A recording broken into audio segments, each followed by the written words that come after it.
우리 모두 일어나셔서 아무도 예배하지 않는 찬양하며 하나님께 드리겠습니다.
하나님 아버지, 오늘도 택한 백성들 한자리에 모여 하나님을 찬송하고 예배하오니 우리 예배를 받아 주옵시며 주의 향기로 가득 묻혀지는 예배의 시간 되게 도와주옵소서.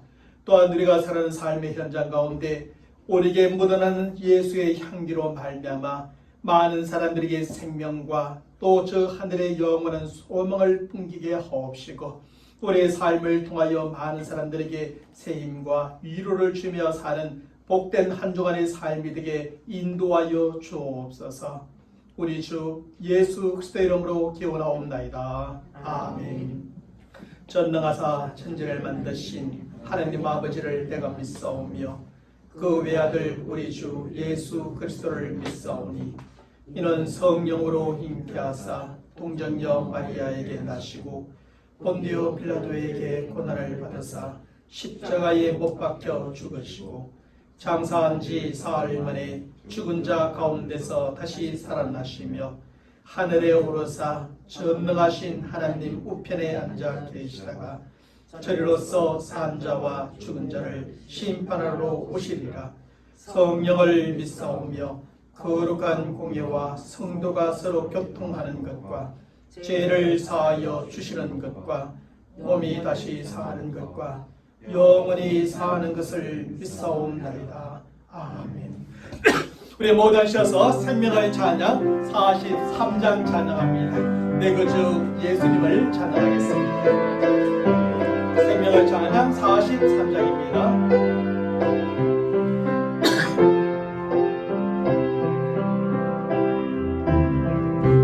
내 구주 예수님 죽었던 분은 없네. 내 평생에 찬양하리 올라온 주의 사랑.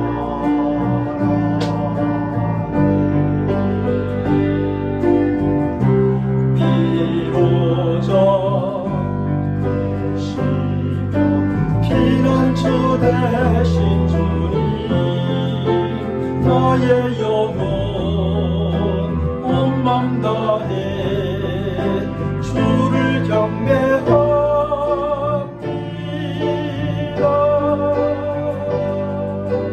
온 땅이여 주님께 외쳐라. 능력과 위엄의 왕 되신 주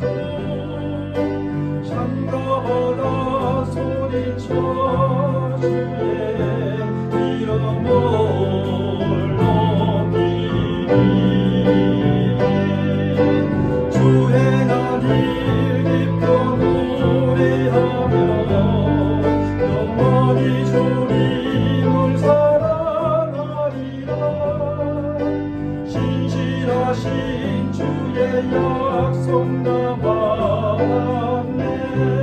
내 구주 예수님을 다시 한번 찬양합니다. 내 구주 예수 주 같은 분은 없네. 내 평생에 찬양하리 놀라운 주의 사랑을.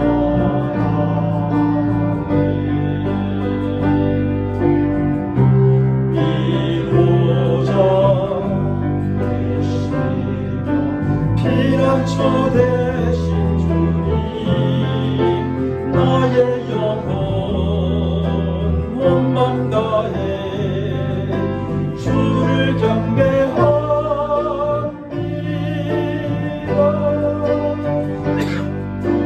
온 땅이여 주님께 외쳐라.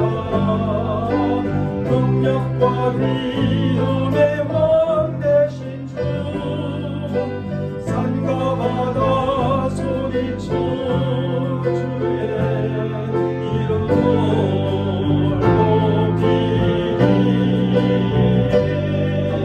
주 행한 일 기뻐 노래하며 영원히 주님을 사랑하리라. 신실하신 주의 약속 남았네.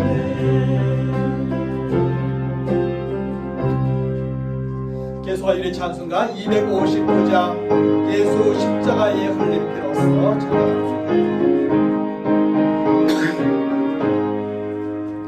예수 십자가의 흘린 피로써 거대한 씻기어 있는가. 더러운 죄 희게 하는 능력을 꺼내는 그러지 않은가. 예수의 보혈로 그래는 씻기어 있는가. 마음속에 여러 가지 죄악이 깨끗이 씻기어 있는가. 주 예수가 만나고 너랑 함께 그래는 행동을 하는가. 아무 때나 어디서나 그대는 십자가 붙들고 있는가. 예수의 보혈로 거대한 씻기어 있는가. 마음속에 여러 가지 죄악이 깨끗이 씻기어 있는가. 주님 예수 다시 내 거대한 영접할 예복이 있는가. 그대 몸은 거룩한 것 천국에 걸어갈 준비가 됐는가. 예수의 보혈로 그래는 씻기어 있는가. 마음속에 여러 가지 죄악이 깨끗이 씻기어 있는가.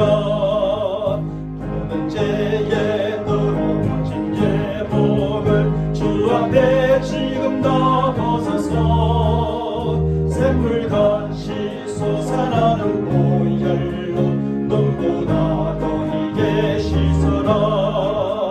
예수의 보혈로 그대는 씻기어 있는가. 마음속에 여러 가지 죄악을 깨끗이 씻기어 있는 예수 십자가의 보혈로서 거대한 씻기어 있는가. 더러운 죄 희게 하는 능력을 그대는 참으지 않은가. 예수의 보혈로 그대는 씻기어 있는가. 마음속에 여러 가지 죄악이 깨끗이 씻기어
지키어 있는가.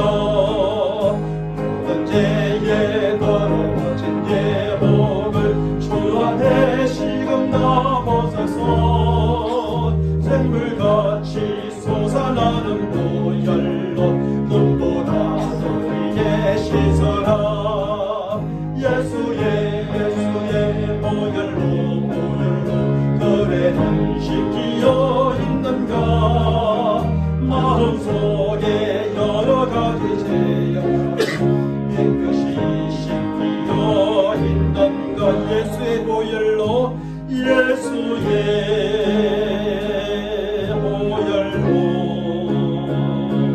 그래는 씻기어 있는가. 마음속에 여러 가지 죄악이 깨끗이 씻기어 있는가.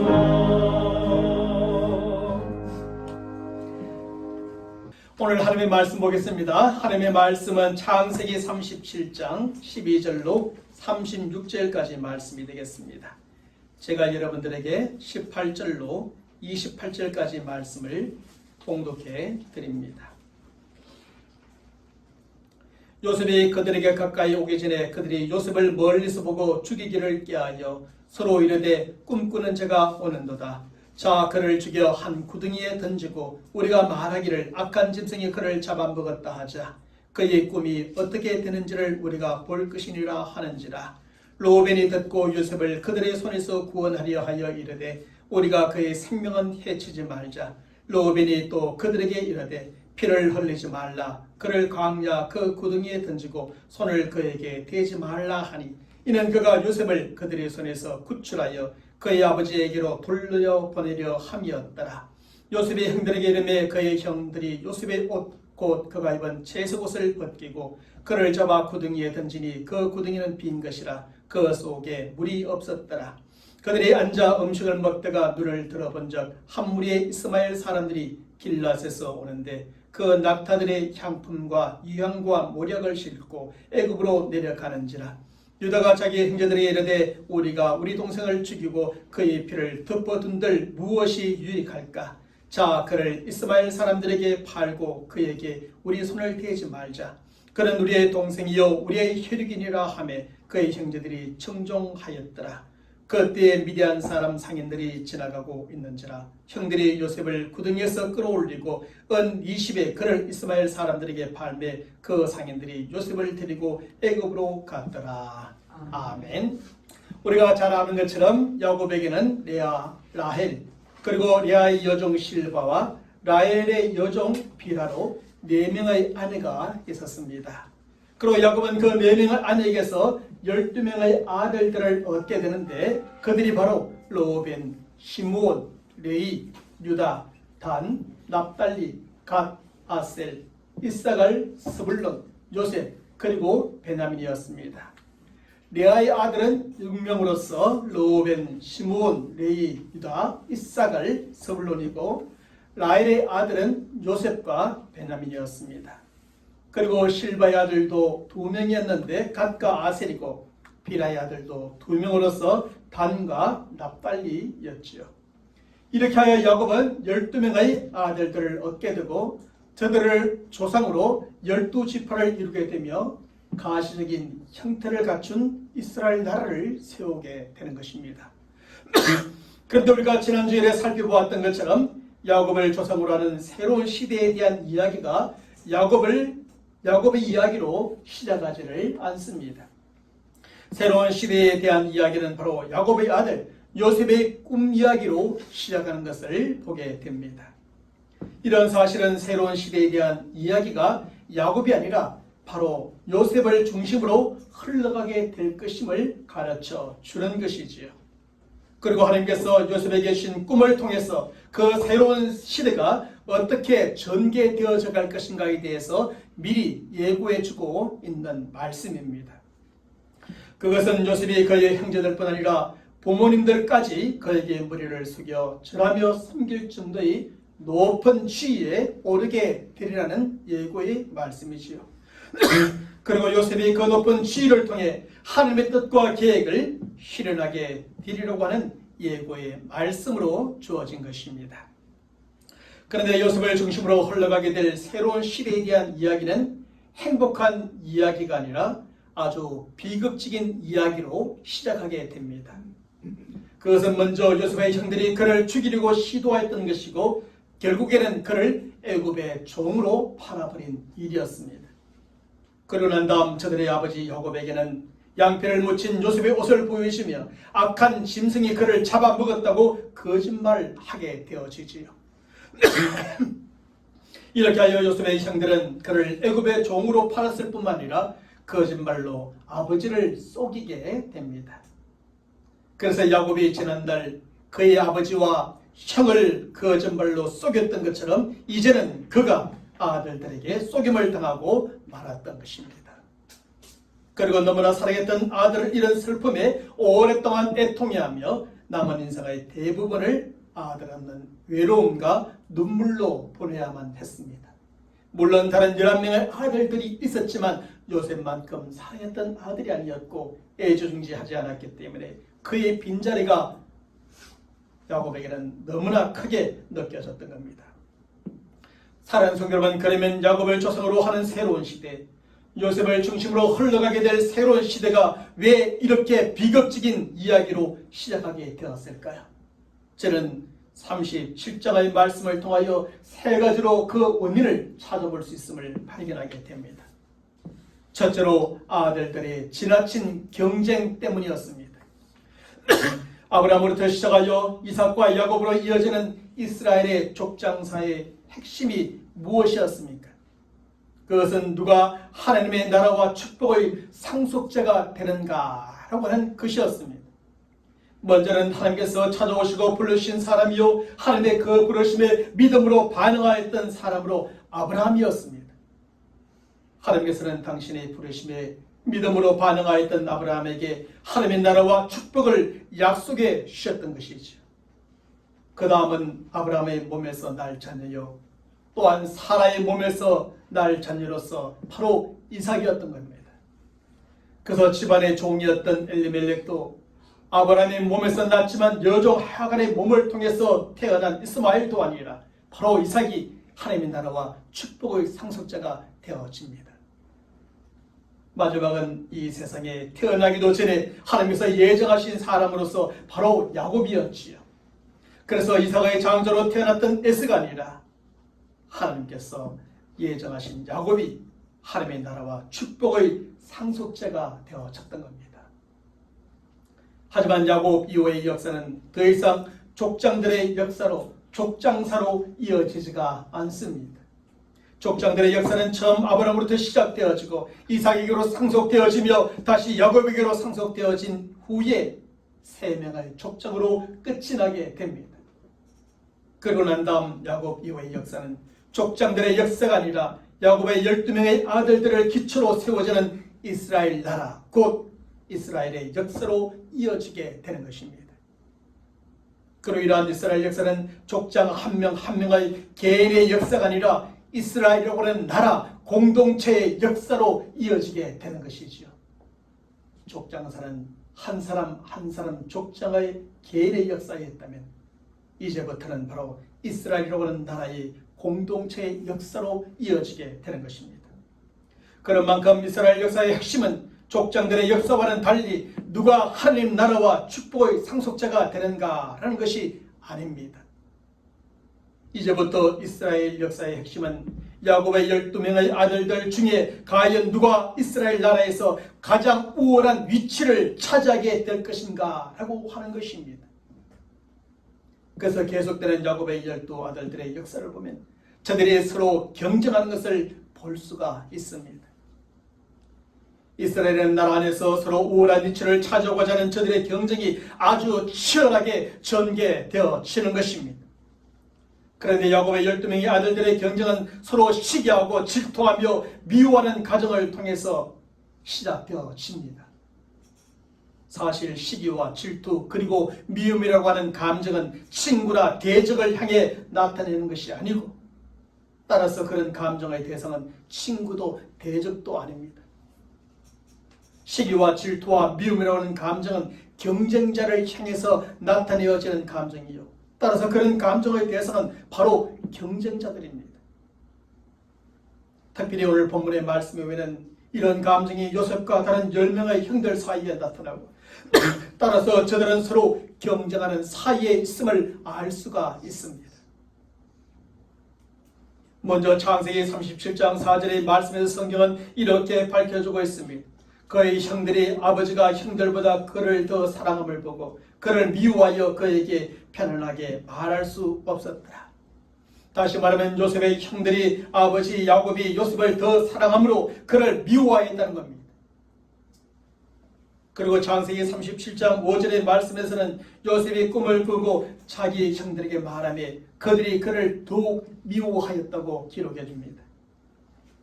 또한 37장 8절의 말씀에서는 내가 참으로 우리의 왕이 되겠느냐, 참으로 우리를 다스리겠느냐 하고 그의 꿈과 그의 말로 말미암아 그를 더욱 미워하였더니 라고 설명해 줍니다.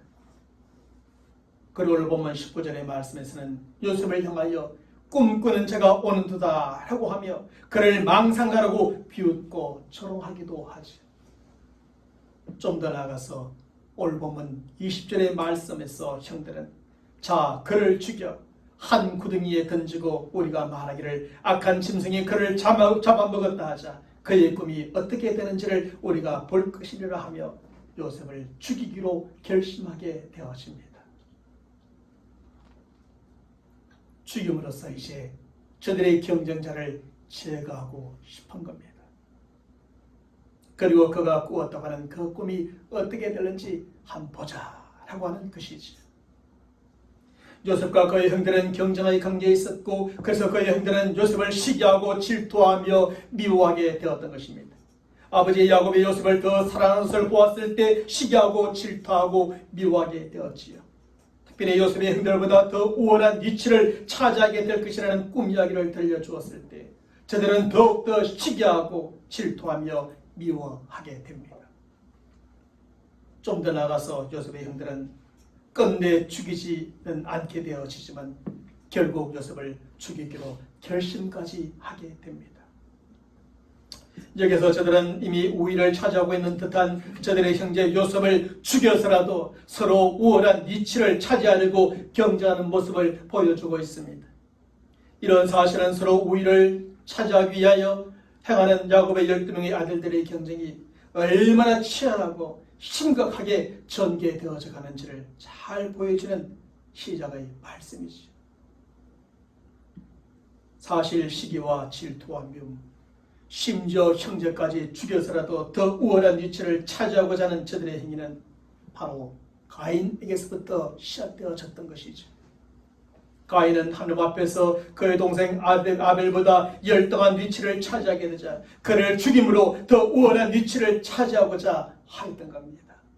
그래서 그의 동생을 쳐 죽이게 되었죠. 또한 형제까지 죽여서라도 더 우월한 위치를 차지하고자 하는 저들의 행위는 저들의 아버지 야곱의 인간적이고 세속적인 방법을 따르는 것이기도 하였습니다.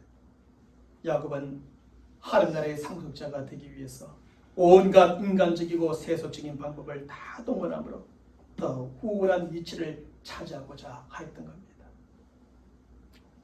하지만 하나님 나라의 상속자가 되는 것은 경쟁자를 속이는 것으로 되는 것이 결코 아닙니다.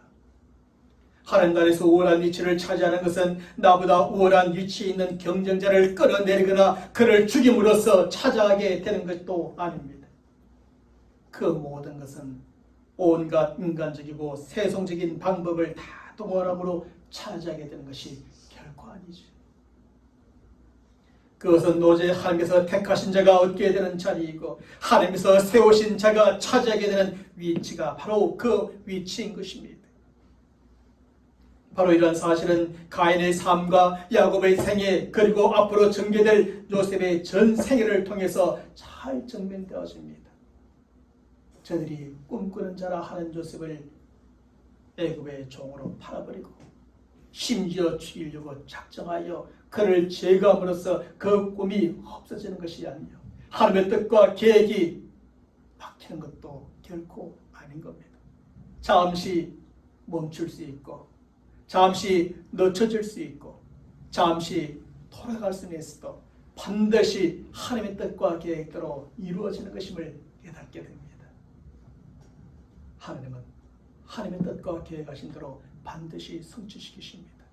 그 가정 가운데 사람이 순종하며 나아가면 그 길이 하나님의 뜻과 계획대로 직선으로 나갈 수 있다면, 사람들이 순종하지 아니하고 자꾸 방해하고 딴짓을 하고 막으면 좀 더 길이 멀어질 수는 있을지라도 그 뜻과 계획은 반드시 실현되어지는 것입니다. 사는 속 여러분, 세상에 경쟁이 아주 없을 수는 없습니다. 세상 사람과 우리와의 경쟁도 그러하지만 형제들 간의 경쟁도 그러합니다.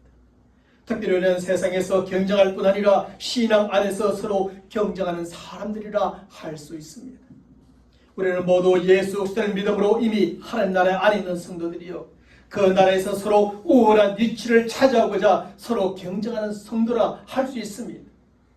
물론 그 우월한 위치라는 것이 인간적이고 세상적인 위치가 아니라 영적이고 신앙적인 위치를 말하는 것이지만 말입니다. 우리는 영적이고 신앙적인 차원에서 우월한 위치를 두고 분명히 서로 경쟁하는 성도들입니다. 사실 사도 바울도 고린도전서 9장 25절의 말씀에서 우리의 신앙생활을 두고 이기기를 다투는 운동 경기와 같은 것으로 묘사합니다. 우리는 지금 운동 경기, 달리기도 하고 권투도 하고 하는 운동 경기의 경주단처럼 표현하면서 우리는 이기기를 다투는 자들임을, 경쟁하는 사람들임을 말해줍니다. 하지만 우리는 야곱의 아들들처럼 지나친 경쟁으로 다른 성도들을 끌어내리거나 죽임으로 승리하려 해서는 안 된다는 겁니다. 또한 하나님의 권위에 불순종하고 반항과 반역의 본성을 따라 경쟁해서 승리하려 해서도 안 되는 것입니다. 우리는 한 형제요, 고력이요, 영적인 친족, 예수 안에서 한 가족이기 때문에 그렇습니다. 언젠가 요셉에게 아브라함이 말했던 것처럼 너와 나는 한 구육 친척이 아니냐. 오늘 본문의 말씀에서도 유다가 그의 형제들에게 말하고 있지 않습니까? 우리의 손을 대지 말자. 그는 우리의 동생이요 우리의 혈육이니라, 우리의 형제니라. 그렇게 말하지 않습니까? 이런 관계에 있는 사람들이 경쟁은 할 수 있으되 그 경쟁이 끌어내리거나 죽이거나 팔아버리거나 하는 지나친 경쟁이 되어서는 안 된다는 것입니다. 우리는 영적이고 신앙적인 위치를 두고 경쟁하는 성도들이지만 지나친 경쟁이 아니라 선한 경쟁으로 이기기를 다투는 성도들이 되어야지. 오직 하나님의 권위에 순종함과 정당한 방법과 선한 경쟁을 통해서 승리하고 더 우월한 위치를 차지하는 성도들이 되어야 합니다. 특별히 우리는 서로 인정하고 서로 협력하면서 하나님 나라에서 더 우월한 위치를 차지하고자 노력하는 성도들이 되어야지. 그것이 한 고육 형제 친족이요, 믿음의 형제 자매들이 경쟁하는 방식인 겁니다. 그리할 때 우리는 서로 시기하거나 질투하지 않게 될 것이고 서로 미워하지 않게 될 겁니다. 또한 우리는 서로 끌어내리거나 깊은 상처를 입히거나 고통을 주는 비극적인 일이 일어나지 않게 될 것입니다.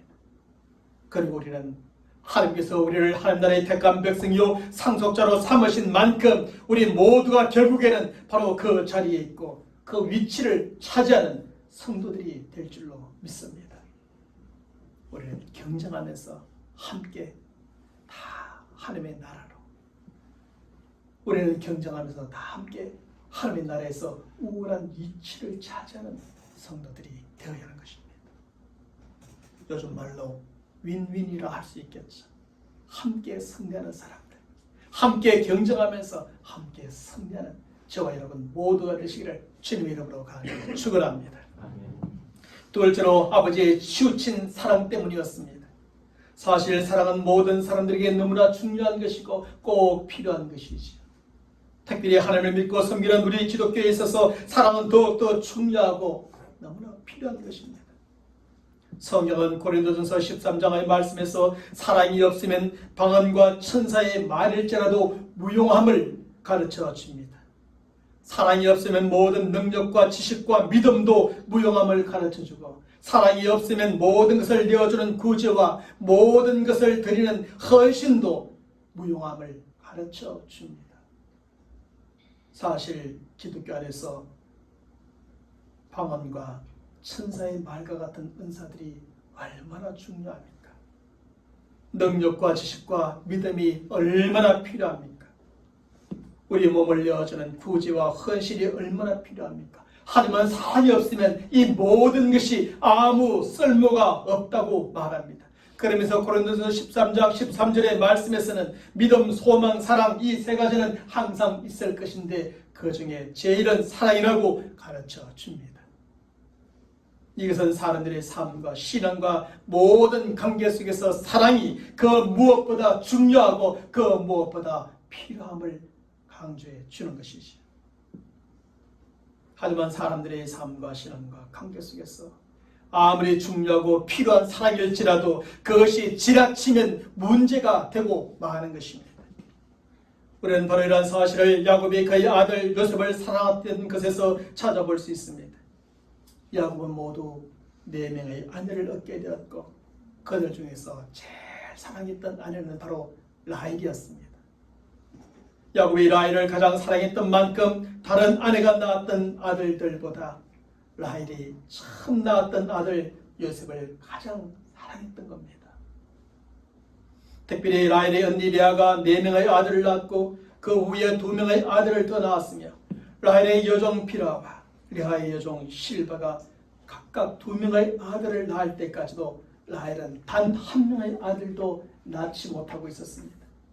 그러다가 라헬이 자신의 아들로는 첫 번째요, 야곱의 아들로는 11번째인 요셉을 낳게 되었습니다. 그 후에 라헬이 요셉의 동생 베냐민을 낳다가 그만 일찍 죽고 말았죠. 그래서 요셉과 베냐민에게는 친엄마가 없었습니다. 그래서 야곱은 요셉을 애지중지 가장 사랑했고 그의 어머니가 없는 상태였으니 안타까운 마음에 더욱더 사랑하게 되었던 겁니다. 성경은 야곱이 요셉을 왜 사랑했고 얼마나 사랑했는지 창세기 37장 3절의 말씀에서 이렇게 가르쳐주고 있습니다. 요셉은 노년에 얻은 아들이므로 이스라엘이 여러 아들들보다 그를 더 사랑하므로 그를 위하여 채색옷을 지었더니 라고 말합니다. 우리나라 말로 말하면 색동옷으로 만든 한복, 좋은 질로 만든 한복, 그런 옷을 요셉에게만 지어서 입혔습니다. 이게서 야곱은 오직 요셉에게만 채색옷을 지어 입혀줄 정도로 다른 아들들보다 요셉을 드러나게 더 사랑했습니다. 얼마나 잘 드러났겠습니까? 다른 아이들은 평범한 옷들을 다 입었는데 11명이 한 명 유독 요셉에게는 그 좋은 옷을, 튀어나온 옷을 입혔으니 누가 보더라도 구별되어지지 않았겠습니까? 하지만 요셉에 대한 야곱의 이러한 사랑은 너무나 치우친 사랑으로 그만 폐뇌가 되고 말았지요. 그 결과 요셉은 10명이나 되는 다른 형들의 시기와 질투의 대상이요 그만 미움의 대상이 되고 말았던 겁니다. 우리들도 그렇지 않습니까? 몇 명 되지 않은 형제들이 있을지라도 그 중에서 누구 한 사람이만 특별히 잘하지만 다른 형제들은 시기하고 질투하고 미워하게 됩니다. 왜 저에게만 해주는 거야? 왜 우리에게는 해주지 않아? 나머지 사람들은 함께하고 그 한 명만 외톨이가 되어지고 말죠. 소외감을 느끼게 되지. 이런 사실에 대하여 성경은 창세기 37장 4절의 말씀에서 그의 형들이 아버지가 형들보다 그를 더 사랑함을 보고 그를 미워하여 그에게 편안하게 말할 수 없었다고 기록해 줍니다. 사실 야곱은 그 자신이 부모님의 편애를 받으며 자라왔던 사람이었습니다. 야곱의 아버지 이삭은 형 에서를 편애하였었고 그의 어머니 리브가는 야곱을 편애하였던 어머니였습니다. 그래서 부모님의 편애로 형제인 에서와 야곱의 관계는 멀어지게 되고 결국 오랜 세월 동안 두 사람은 마치 원수처럼 지내야만 했었던 지난날의 경험이 있습니다. 이런 점에서 야곱은 페네가 얼마나 나쁜 결과를 가져오는지 체험적으로 너무나 잘 알고 있었던 사람이었지요. 그럼에도 불구하고 사람이 보고 배우고 겪으며 배운다고 야곱은 12명의 아들들 가운데 특별히 요셉을 지나치게 사랑하였던 겁니다. 그래서 야곱의 요셉에 대한 그 사랑은 한쪽으로 치우친 사랑 페네가 되고 말았습니다. 그리고 그 페네로 요셉은 형들에 의해 시기와 질투, 미움의 대상이 되어지고 결국에는 죽임의 대상까지 되어버리고 만 것입니다. 사랑하는 성도 여러분, 사람에게 사랑은 너무나 중요하고 필요한 것입니다. 사랑이 없으면 아무것도 소용이 없을 정도로 말입니다. 하지만 아무리 중요하고 필요한 사랑이라 할지라도 그것이 치우친 사랑, 곧 페네가 되면 결코 유익하지 못하다는 것을 기억해야 합니다. 그것이 시기와 질투와 미움을 일으켜 서로의 관계를 깨뜨리게 되고 가장 가까운 사람을 가장 멀어지게 만들기도 하는 것입니다. 그것이 서로 싸우게 하고 원수가 되게 하며 극단적일 때는 서로 죽고 죽이게도 만드는 것입니다. 그러므로 우리가 누군가를 사랑할 때 조금 더 사랑할 수 있고 조금 덜 사랑할 수는 있을지라도 그것이 지나치게 한쪽으로 치우친 사랑이요 페네가 되도록 해서는 안 됩니다. 아들들 중에 손주들 중에 특별히 더 사랑스러운 아이들도 있고 손주들이 있을 수는 있습니다. 그러나 그 아이를 위해서 또 다른 모든 아이들을 위해서 지나치게 그 아이만을 사랑하는 것은 지혜롭지 못한 방법입니다. 그 아이 한 사람이 내가 지나치게 사랑하는 사람, 아이, 손주 하나가 결국 타겟이 되어버리고 말 것이기 때문입니다. 자녀에 대한 사랑도 마찬가지고 손주에 대한 사랑도 마찬가지고 형제에 대한 사랑도 마찬가지고 성도들 서로에 대한 사랑도 마찬가지입니다. 성도들 가운데도 누군가의 관심과 사랑을 베푸는 것을 보면 피해하는 성도들이 있습니다. 어떤 사람은 막 챙겨주고 사랑해주고 어떤 사람들은 무관심해지죠. 본인은 누구에게 잘해준다 하지만 결국 본인이 잘해주는 그 사람은 다른 사람들에게 미움과 시기와 질투의 대상이 되어버려 잘 적응하지 못하게 만들 수가 있는 겁니다. 어느 사랑이든 지나치게 한쪽으로 치우친 사랑은 결코 유익하지 못하니 최대한 공정한 사랑으로 서로 사랑하며 사는 우리 모든 성도들이 되시길 간절히 축원합니다. 자녀들과 손주들과 그리고 형제들, 성도들 서로에 대해서도 말입니다. 마지막 세 번째로 요셉의 잘못된 태도들 때문이기도 하였지요. 사실 요셉이 다른 형제들에게 시기와 질투, 미움의 대상이 되었던 것은 그의 잘못된 태도에서 나오기도 한 것입니다. 다시 말하면 요셉은 그의 잘못된 태도 때문에 형들의 시기와 질투 그리고 미움을 사게 되었던 것입니다. 성경은 창세기 37장 2절의 말씀에서 야곱의 족보는 이러하니라.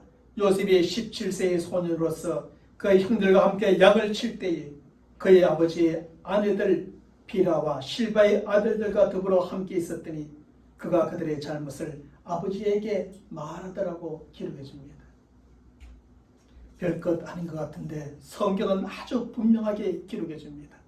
다른 형들이 요셉을 시기하고 질투하고 미워하였던 것과 관련하여서 요셉의 행위를 기록합니다. 형들의 잘못을 아버지에게 말하더라는 것 말입니다. 아버지 야곱의 편애를 받고 있었던 요셉은 형들과 함께하며 보고 들었던 저들의 잘못을 일일이 아버지에게 다 고자질하였던 겁니다. 그래서 형들로 하여금 아버지에게 책망을 받게 하였고 상대적으로 그는 아버지의 사랑을 자기 혼자만 더욱더 독차지하게 되었던 겁니다. 아버지 입장에서는 형들의 잘못을 구해주는 요셉이 귀엽기도 하고 고맙기도 하고 사랑스럽기도 하였겠죠.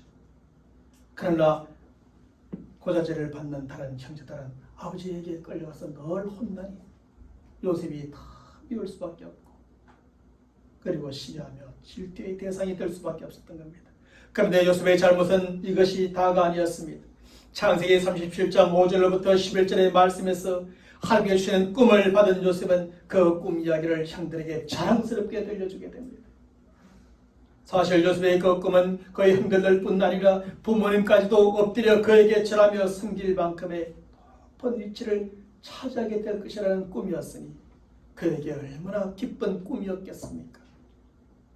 특별히 하나님의 나라에서 그가 우월한 위치를 차지하게 될 것인가를 경쟁하고 있는 입장에서 요셉이 우월한 위치를 차지하게 될 것이라는 꿈이었으니 그것이 그에게 얼마나 큰 자랑거리였겠습니까? 그래서 요셉은 그 꿈에 대한 이야기를 혼자 마음속에 간직해 두지 못하고 형들에게 자랑스럽게 들려주게 됩니다. 첫 번째 꿈 이야기를 들려주었을 때 형들의 반응이 어땠습니까? 아주 싸늘했습니다. 그럼에도 불구하고 요셉은 두 번째 꿈 이야기를 더욱더 자랑스럽게 형제들에게 해버리고 맙니다. 열받죠. 첫 번째 꿈 이야기를 들었을 때도 속에서 뭐가 꿈틀거리는데 두 번째 꿈 이야기까지도 자랑스럽게 부모님까지도 자신에게 절하며 섬기게 될 것이라고 말한 꿈 이야기를 들었을 때 형들의 반응은 당연히 미움일 수밖에 없었던 겁니다. 이러한 요셉의 태도는 결코 바른 태도가 아니었습니다. 요셉의 형들의 잘못을 일일이 아버지에게 고자를 하는 것은 잘못된 태도였습니다. 또한 두 번의 꿈 이야기를 통해 형들과 부모님까지 자신에게 엎드려 절하며 섬길 것이라고 자랑스럽게 들려주는 그 태도 또한 잘못된 것이었지. 특히 아버지 야곱이 요셉을 패냐함으로 형들이 그를 그렇게 미워하고 있는데 형들의 잘못을 일일이 아버지에게 고자질하였으니 형들이 그를 그냥 둘 수 없었던 겁니다. 또한 하나님의 나라에서 누가 우월한 위치를 차지하게 될 것인가 서로 경쟁을 하고 있는데 형들 앞에서 자신이 우월한 위치를 차지하게 될 것이라 하였으니 형들이 그것을 그냥 두고 볼 수 없었습니다. 그래서 요셉은 10명의 형들의 시기와 질투의 대상이 되고 미움의 대상이 되고 말지요. 그리고 그것은 형들로 하여금 요셉을 죽이도록 결심하게 만드는 결정적인 이유가 되고 말았습니다. 내가 그렇게 우월한 위치를 차지한다 말하는데 그렇게 높은 자리를 차지한다 말하는데 우리가 너를 죽이면 내 꿈이 어떻게 되는지 한번 보자. 이런 식이 되어버린 거죠.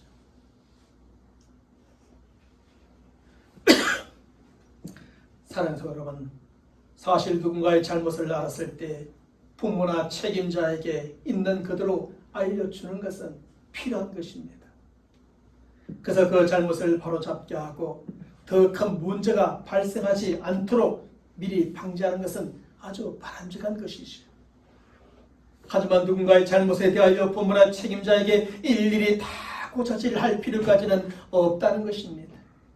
어떤 것은 때로 덮어주고 때로는 모르는 척 해줄 것도 있는 것이지. 특별히 누군가를 책망받게 하고 그 결과로 자신은 인정과 칭찬과 사랑을 받고자 하는 것은 아주 바람직하지 못한 태도입니다. 더욱이 나에게 아무리 기뻐할 만한 일이고 아주 자랑스러운 일일지라도 그것을 지나치게 드러내놓고 자랑하는 것은 잘못된 태도입니다. 왜냐하면 바로 그런 태도 때문에 기뻐할 만한 일이나 자랑스러운 일도 상대방에는 그렇게 기쁘고 자랑스럽게 들려지지 않을 수 있기 때문입니다. 특히 경쟁자들에게는 말입니다. 언제나 자랑이 지나치면 교만이 된다고 그것은 상대방에게 너무나 교만한 이야기로 들려질 수밖에 없습니다. 그러면 그에 대하여 더욱 시기하고 질투하며 미워하게 되고 결국 그가 자랑하는 대로 되지 않기를 바라고 때로는 그것을 방해하고자 하는 것입니다. 오히려 마음속에 숨겨두고 깊이 간직하고 그것이 어떻게 되어지는지 두고 보는 게 훨씬 나은 것이죠. 사랑하는 여러분, 바로 이런 점에서 우리는 고자질을 삼가해야 합니다. 다른 사람의 실수나 잘못을 찾아내고 다른 사람에게 일일이 고자질하여 자신의 인정과 칭찬과 사랑을 받고자 하는 태도 삼가해야 합니다. 또한 우리는 지나친 자기 자랑을 조심해야 합니다. 아무리 자랑스러운 일일지라도 다른 사람들이 싫어할 수 있는 자기 자랑, 다른 사람들에게 드러내고자 하는 교만한 태도를 조심해야 합니다. 우리는 고자질을 삼가하고 자기 자랑을 조심함으로 다른 사람의 시기와 질투의 대상, 미움의 대상이 되지 않기를 바랍니다. 서로 덮어줄 것은 덮어주고 때로는 자랑거리도 숨김으로 협력과 격려의 대상이요 사랑의 대상으로 살아가는 저와 여러분 모두가 되시기를 주님의 이름으로 간절히 축원합니다. 기도하겠습니다. 하나님 아버지, 야곱의 새로운 시대가 전개되어져 가며 야곱을 중심으로 이어져 가는 것이 아니라 요셉의 꿈 이야기로 이어져 가며 그 꿈 이야기는 결국 저들에게 비극적인 사건으로 전개되어져 감을 보게 됩니다. 그것은 요셉의 12 형제들의 그 경쟁 때문이요. 또한 하나님 아버지, 또 요셉의 잘못된 태도와 또한 저들의 모든 경쟁의 관계 속에서 행하는 일들로 말미암아 나타나게 된 결과임을 우리가 말씀을 통하여 깨닫게 됩니다. 하나님의 택한 백성들, 우리가 하나님의 택한 백성들로서 하나님의 사람들로서 살아가네. 우리 또한 서로 경쟁하는 관계이지만 그 경쟁이 지나친 경쟁이 되지 않게 하여 주옵시고 선한 경쟁으로 서로 위하며 협력함으로 하나님 나라에 다 들어가고 또 우리 모두가 하나님 나라에서 우월한 위치를 차지하는 믿음의 사람들이 다 되게 주여 도와주옵소서. 우리가 서로 사랑하며 살지만 지나치게 사랑함으로 편애하여 서로 미움과 시기에 질투가 되지 않게 하시고 또 모든 사람을 서로 사랑함을 통하여서 서로에게 유익이 되고 서로에게 복이 되는 하나님의 사람들로서 우리 가정과 또 우리 교회를 세워가며 모든 관계를 아름답게 만들어가는 믿음의 사람들 되게 축복하여 주옵소서. 우리 태도가 하나님 앞에서나 모든 사람 앞에서나 바른 태도가 되게 하옵시고 우리 태도를 통하여 오히려 겸손함과 또 많은 사람들에게 인애와 긍휼을 보여주는 삶의 모습이 우리 자신뿐 아니라 모든 사람들로 하여금 함께 승리하고 또 함께 우월한 위치를 차지하게 하는 믿음의 사람들의 경쟁이 되게 축복하여 주옵소서. 혹시 우리 가운데 아파하고 힘들어하는 사람들이 있습니까? 하나님 아버지 위로하여 주옵시고 혹시 나 때문에 아파하고 힘들어하는 사람이 있습니까? 찾아가 위로하며 세워주고 함께 저 하늘을 향하여 달려가는 믿음의 경쟁자여 동력자들이 되게 인도하여 주옵소서. 우리 주 예수 그리스도의 이름으로 간절히 기도합나이다. 아멘.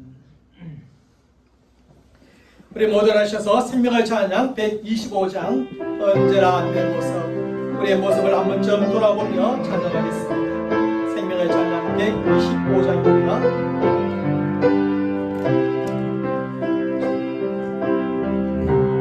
언제나 내 모습 너무나 부끄러워 무릎으로 주님께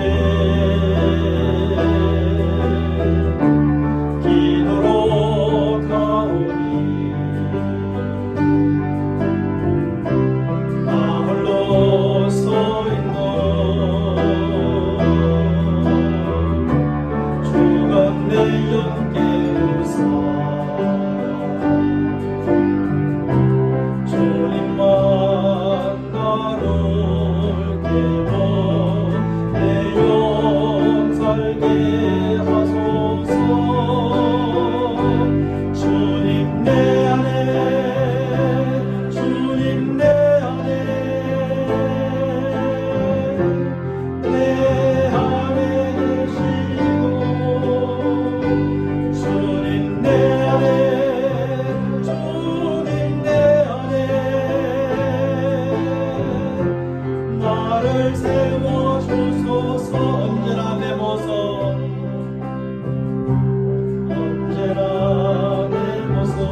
우리 주 예수 그리스도의 은혜와 하나님 아버지의 무한하신 사랑하심과 성령님의 교통하심과 역사하심과 충만하심이 우리가 어디에서든지 경쟁할 수밖에 없지만 특별히 우리의 믿음의 형제 자매들과 함께 영적이고 신앙적인 경쟁 가운데에서 서로 격려하고 위로하고 서로 세워주면서 힘줘가면서 함께 모든 경쟁의 승리자가 되어지고 저 하나님 나라에서 우월한 위치를 차지하기를 원하는 우리 모든 믿음의 사람들 머리 위에 저들의 경쟁의 삶 가운데 또 한 주간 시작되어지는 삶의 모든 일들 가운데 지금부터 영원토록 함께 있을지어다.